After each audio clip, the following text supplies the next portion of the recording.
Arlen was probably the biggest personality in the household. He knew everything about everything. Especially about the Lakers. They found all of his jerseys, except for he had a pair of Lakers shoes, and they only found one of those. After December 9th of 2023, Kat Burnham found out a lot about her 10-year-old son that she didn't know before. He would stand on his desk and pretend he was a monkey to make his classmates laugh. And if Arlen had gotten in trouble at school, it was for a reason he never told his mom. He would stick up for other kids who were being bullied. To hear that, really the story is he was protecting somebody else. It's a kind of compassion and strength during the most difficult moments, special to Arlen. It's tornado on the ground right in front of us. Clarksville, you guys need to be in your shelter. I had just a horrible feeling.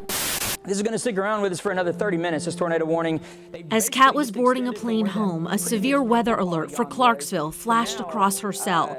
She called Arlen and his 13-year-old sister Ella, who were home alone. Arlen tried to lighten the situation, comforting his mother. And I remember Arlen specifically telling me that I was being dramatic and that everything was going to be okay. But a 150-mile-an-hour tornado raged through the family's house. Arlen and his sister Ella held tightly to one another in a closet. She lost her best friend. In a lot of ways, I think that Ella is sadder than I am. When Kat landed, she desperately tried calling her children. She reached her husband, Kyle, instead, who had rushed home. He just kept talking about Ella, and I knew something was wrong. The next words, the most painful possible a parent could hear. I screamed. I remember that. The lady on the plane next to me grabbed me and held on to me. After the tornado, Arlen was moved to a neighbor's home so Kat could hold her son and tell him one more time. Just that I loved him. Friends and neighbors left messages for Arlen on a wooden cross that someone placed where his home once stood. And I would come here sometimes at night, and I'd sit at the cross, and I would cry and scream because it's awful. Arlen's touch would soon reach his mother again. A neighbor sifting through the wreckage found this Mother's Day poem that Arlen had written the year before, unscathed. You turn bad things into good things. It was Arlen showing his mother how to move forward. I want to save every mother, father, sister, brother from feeling this, from going through this. It's why Kat agreed to open up about the loss of her child and any sense of security she had. I probably told Kyle, probably 1,000 times that I wanted to leave. I never wanted to come back. And why she chose to rebuild her family's home in the same spot. Even during the building process, I always felt like he was here.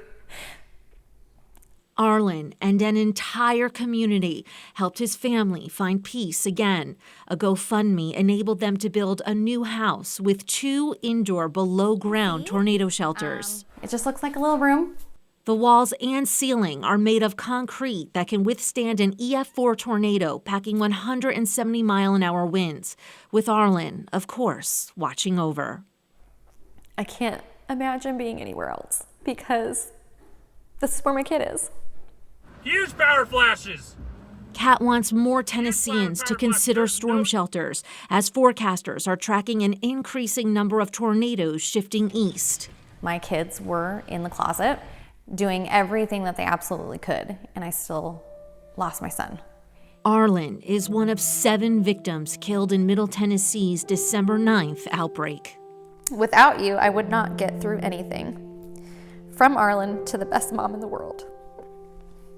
A world that this mom, with her son, are working to make safer by sharing their story, the same one of compassion and strength during the most difficult times, special to Arlen.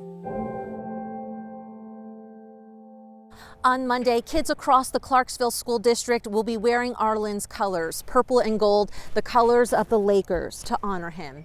I'm Kelly Avellino for Fox 17 News, your Code Red station.